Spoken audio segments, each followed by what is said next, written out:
Hello, everybody. I'm Cal Gould. We're going to be having another round of interviews here on the history of ball hockey. And we've been very fortunate to reach out to an individual that started in the league quite a few years ago in the early years of the Capital City Ball Hockey Association. And I think he's going to give us some great stories about those early years. What is your name and where are you from? Oh, my name is Gerald de La Salle, and I was born and raised in Edmonton. You lived there your whole life, am I correct? Or No, well, the last 20 years I've been living in Korea. So I lived in Edmonton until my early 20s, and I went to university in New Brunswick for 3 years, and I worked in Ontario for 3 or 4 years, maybe 5 years in Toronto, and came back to Edmonton for 5 years, and then for the last 22 years I've been living where I am right now in South Korea. Thank you. What do you have like of early memories of playing unorganized street hockey or ball hockey in your youth? My memories is I was playing every kind of hockey, organized and non-organized hockey. And non-organized hockey could be playing at a skating rink outdoors and just shooting on the boards or whatever, but playing on the street, playing on the back alley. Where we grew up, our city block was like a triangle or a circle, and in the middle there was a field, and so we played field hockey in the field for many years. We'd play all spring, and by summertime there'd be no more grass in the middle of that field because we destroy the grass, and it became very flat and really convenient for playing ball hockey because thick grass you can't shoot the ball, but in flat when it was just dirt you could shoot a lot better. When you mentioned that you were involved in other organized sports, was it just ice hockey, or was there other organized sports that you also were involved in? Mostly organized ice hockey. We played lacrosse very briefly, and through school we played in some sports, but I personally I didn't play on any school basketball or soccer teams or anything. They didn't have hockey teams at the school. So for me, my organized sport was mainly hockey. Yeah, that's quite a few Canadians did that. Now, how did you join the ball hockey league you first became involved in? And by that, what I mean is, did you join with some friends? Did you get invited? Did you answer a newspaper ad? How exactly did you get involved in the ball hockey league? I think around 1982, there was a gymnasium league at Emmy Lizard School, and they had 6 teams. And one of those teams was the Snipers, who were in the EBHA, and so we played against them. We won the championship in that league. But those guys kept talking about the EBHA, and a few of the players played in the CCBHA. So in the playoffs for the CCBHA that year, we went to watch the playoffs that year. I think the crazy Canucks were playing, and then the next year we ended up joining the CCBHA, and our team was called the Emperors, and the Emperors existed for 5 years, and we're in the CCBHA for those 5 years. So it was originally playing an organized ball hockey league in Emmy Lizard School against some teams that were already in the EBHA and some players in the CCBHA, and that was kind of like our link. How old were you when you first joined the league, and were the players that you were with, were they similar age or different ages? Yeah, when we joined, for example, the CCBHA, I would have been around 20 years old, and all the players in the team would have been, my brother was 18. So most of the players would have been 18, 19, 20 friends, guys that we grew up with. So that was our age group at the time. You said you were called the Emperors. Were they called anything else, or did you end up playing on any other team other than the Emperors? Only the Emperors. Toward the end, I was going to school in Eastern Canada, in New Brunswick, so it was a little bit difficult to organize. And so the Emperors lasted for 5 years. Then the 6th year, I would come back for in the spring and summer, so I could still do ball hockey. It was the West Stars, and then the following year we were with the Vandals. But the Emperors themselves including the gymnasium league, they were together for 6 years, and we're always called the Emperors. Now, were you a player on the team only, or did you have some other capacity that you were involved in on the Emperors? I was player, the coach, and the manager, and I guess my brother was a player, assistant coach, assistant manager. So, and then there's always a few other guys help us organize the team, but so I did all three roles. Tell me about the process that you had to go through in the early years. And in fact, I want to go back to the very first year. What was the process, since you were one of the managers or organizers of the team?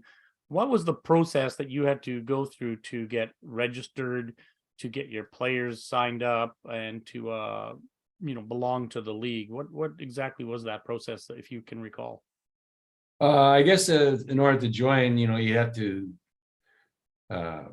if you can join a league, you have to let the league know maybe 5 months or 4 months in advance, and pay down deposit, which could have been, a few $100s, and then maybe to pay another $1,000. So might have cost in those days $1,500 to put a team together. I can't remember the exact amount. So we had to start collecting money from the players, and you had to sign all your players.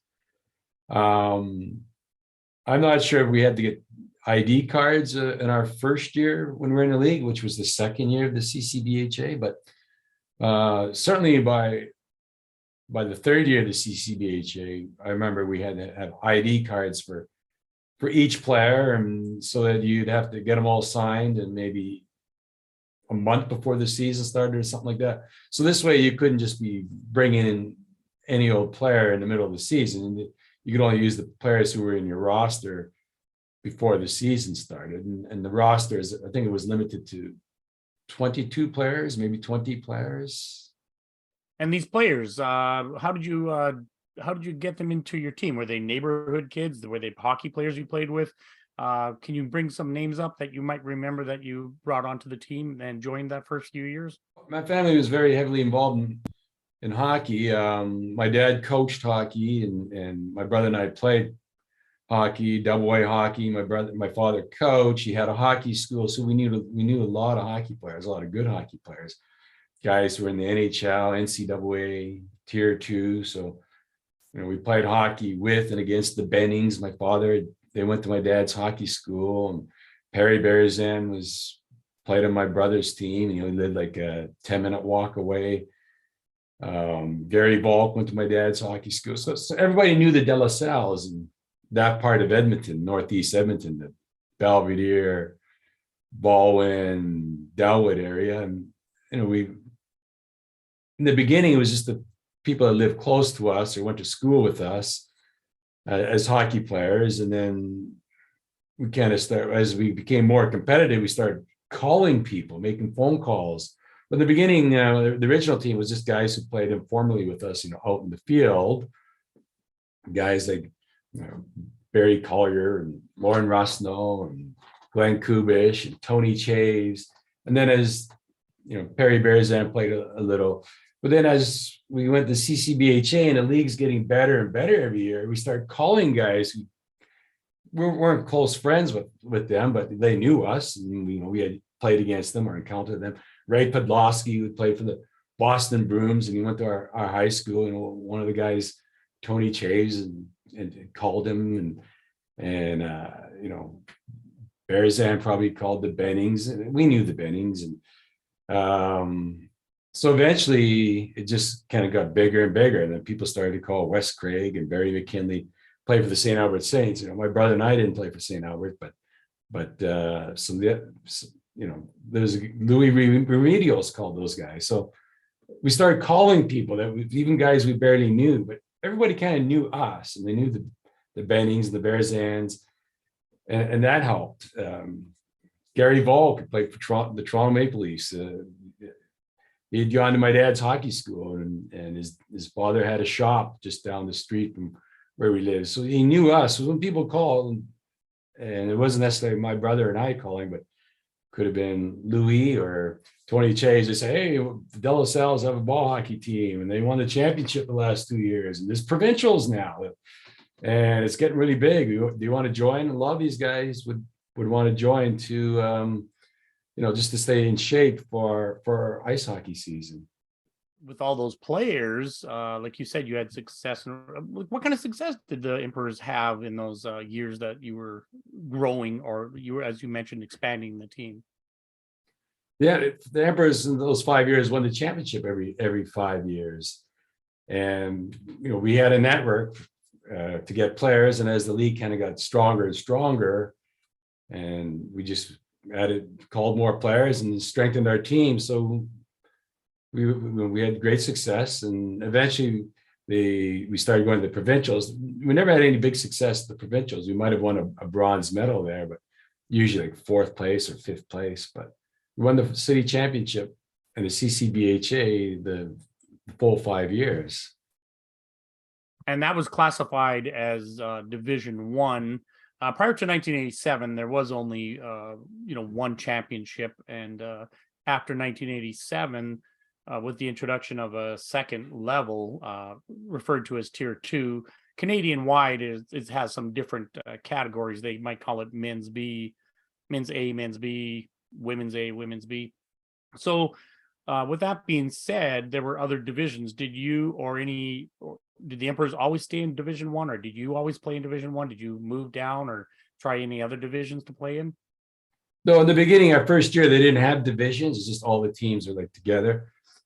But we're pretty good. Some other teams were good. We'd win 10-0, 12-0. So they decided to have first division, second division, third division. So the tier system came in after maybe 1 or 2 years that we were in the CCBHA, and then now you're playing against teams, that were comparable, and you win 3-2 or you lose 3-2. So they need that tier system because the games weren't very fun playing. You have a lot of guys who played junior, college, NHL hockey, and they're winning 15-0 against people who've never played hockey before. It didn't make sense. So we needed the tier system, and that's probably the origins of the tier system. So as far as participation of the provincials you mentioned there, did you or any of your other players, maybe your brother or somebody, have any opportunity to play at the national level at any chance? The Emperors ceased to exist. Some of those players playing for the West Stars, I believe, went on to play for the West Stars when they were I think they were in the national championships.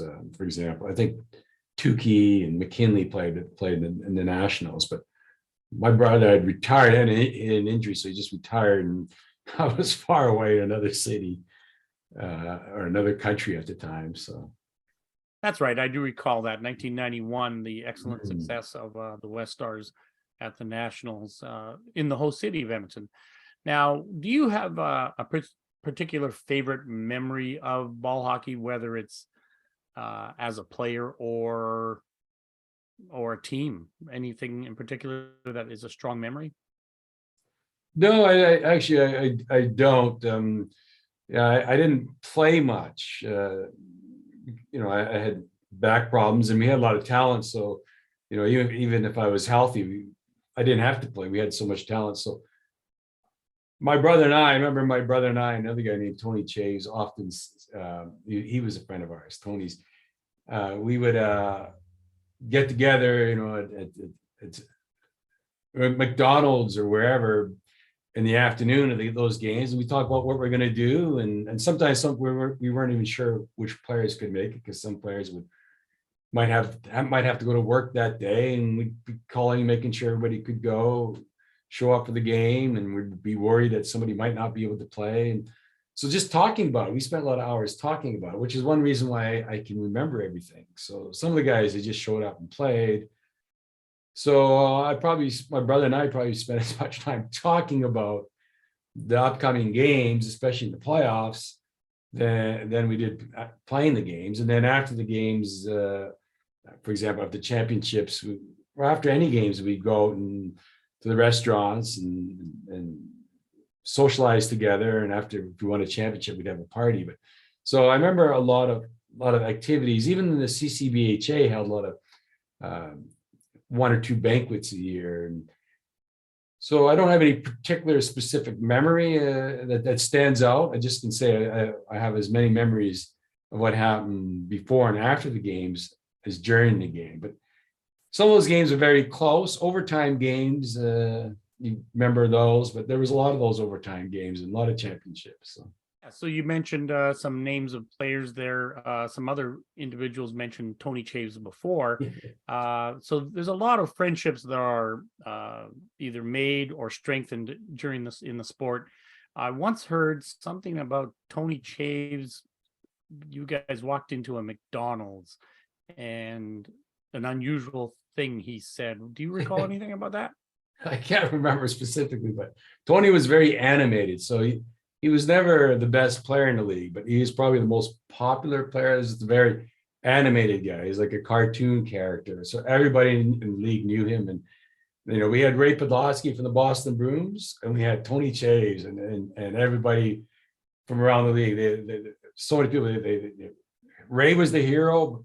So they talked to Ray or they talked to Tony Chaves because he's just a very animated person, and he had no inhibitions. Are you still involved in ball hockey by any chance, or do you plan to be involved or anything at all? No, I'm not involved at all. I just hear little stories here and there when I talk to people in Edmonton, but my brother's not involved. I remember even his children played ball hockey when they were like 4 or 5. He had I think they had 3 hockey games at the same time in a small rink. So they were playing a little bit of ball hockey when they're really young, before my nephew started to play ice hockey. But my brother would say, "Hey, I guess who I bumped into?" And it would be somebody who used to play ball hockey. "Hey, I bumped into Guy Lunan a couple of days ago," or something like that. Or bumped into Robert Skrejko or some of our ex-players from long ago. And then he might bump, until 10 years ago, and maybe see Steve Puzzik or one of the organizers and get an update as to what was happening. Some of the guys, their children had played ball hockey. So that's how they kind of kept in tune as to what was happening. But since in the last 10 years, I haven't heard too much about ball hockey. I've really been out of the loop.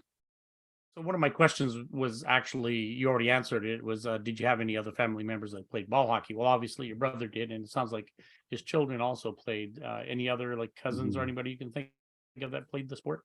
No, I know like Lauren, his son had played a little bit of ball hockey when he was a child, and that's about the extent of it.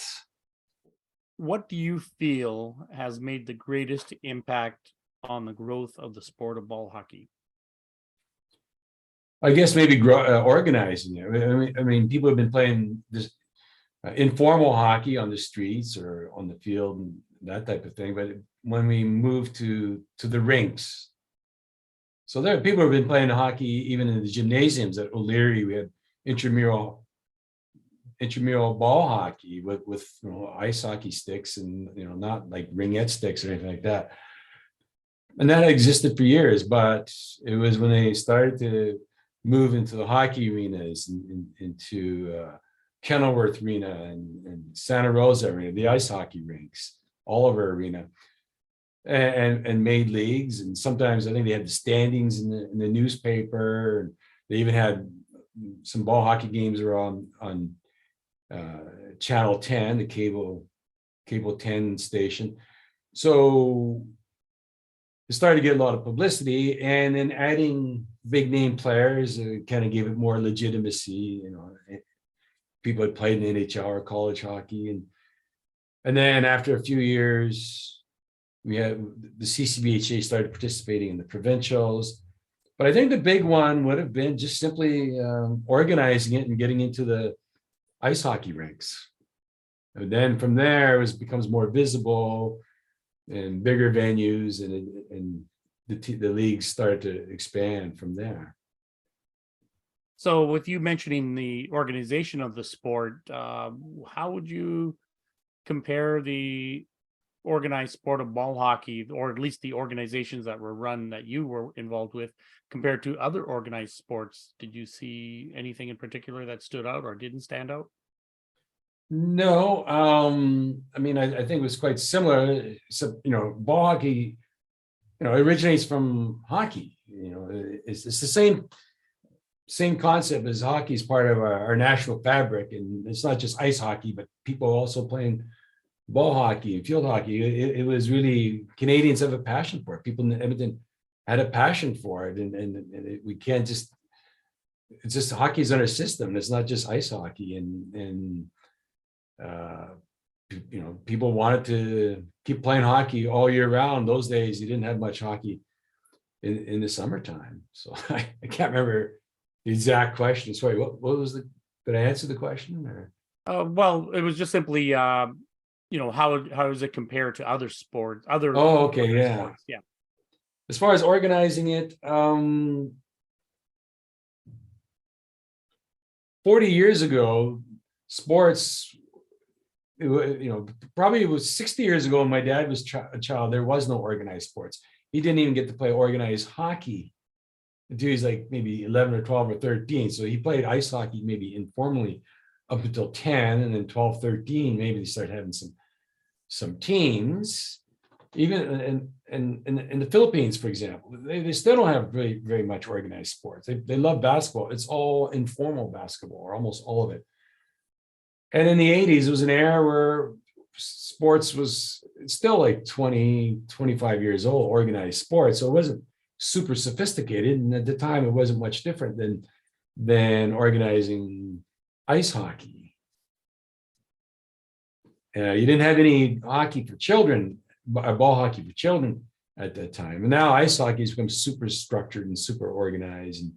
And you even have schools that are specialized and have their own academies. But at that time, organizing hockey, ball hockey, I don't think it would have been much different than organizing a men's ice hockey team or a women's ice hockey team, ice hockey league.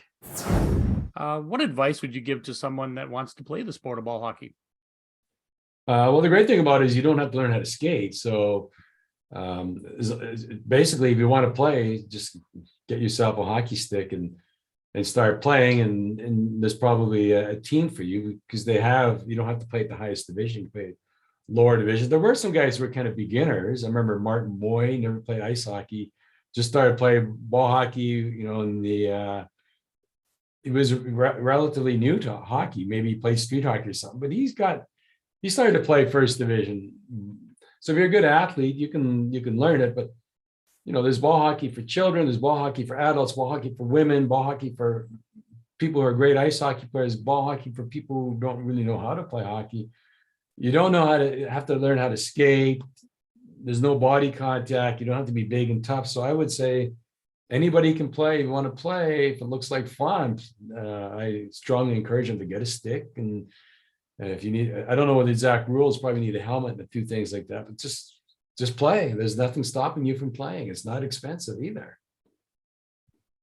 Is there a person, if they were here right now, that you would personally want to thank for getting you involved in the sport of ball hockey? Well, we kind of sort of slowly, step by step, got involved through, you know, connections from other teams. You know, they told us about the league and everything, CCBHA, EBHA. But definitely one person that needs to be thanked is Steve Positive, because he was really the heart and soul of the CCBHA. And for years, when we're young, you know, we don't show our appreciation when we're 20, 21, 20 years old. We probably complained a lot more than thanking him. But he was awesome. He's there year after year after year after year. He wasn't a guy who was just running a league for 1 year. He was there for many years, and maybe, though we didn't know, he had a vision to make the sport better and bigger. I'm not sure what exactly he was thinking, but he was the guy that kept the sport. He was the nucleus of whatever executive committees they had at the time. He was there for many years, very well organized, very professional, very honest, and you know, he's what made that ball hockey league really, really fun. If you could have easily had another person running the league, and the league would have just collapsed after a few years. So he was very integral to the success and just the fun, the enjoyment we had in ball hockey. So he was the one person that we should be thanking the most, I think. I wholeheartedly agree with you. That brings me to actually my next question. So the growth of the sport has expanded dramatically. Canada has had a national championship going on for years, going back to 1977. And the International Street and Ball Hockey Federation was formed in the 90s, with the first ever world championship occurring in 1996. Then yearly, they've been hosting championships, not necessarily the same championship every year, but to say the least, it has grown globally. Some countries are more prominent than others, but there are numerous levels. There's men's A, men's B, women's A, women's C, B and C, etc. There's also a men's and women's masters, and the masters is not the caliber of play, but the age group or age category of players. So with all of that being said, what do you hope to see for the future of ball hockey? We know you go to school. I remember the most popular sport at O'Leary High School. They had football team, they had basketball team, they had soccer team. The sport we all liked the most was playing hockey in the gym. That was just intramurals. So you got high school football, high school baseball, or high school basketball, university soccer, track and field. They got everything in the schools. I don't understand why schools don't have ball hockey. Schools playing against schools, and it's never been institutionalized like in the educational community, whether it's elementary school, middle school, high school, universities, colleges, and that is always given, because that ball hockey has always had a low profile and not much media attention, but it's, people really love to play ball hockey. And despite that lack of institutions embracing ball hockey, it still grew. And because there's a huge passion for various types of hockey, including ball hockey. And some ice hockey players told me they kind of like ball hockey better because you don't have to put on all that equipment, and there's just less. It's more convenient to play the game. But that would be great, and getting more ball hockey only facilities, facilities that are truly conducive for optimal ball hockey. I'm sure people would love to play in that type of arena. And living in South Korea for 22 years, I go back to Canada. I'm amazed. I go to these sports centers, and they got like 2 gyms or 3 gyms and 3 or 4 hockey arenas and jogging tracks and everything. Maybe we can get some ball hockey only facilities. I think that would be great, and ball hockey's grown, even though it's not in the educational institutions, even though there's no ball hockey only facility.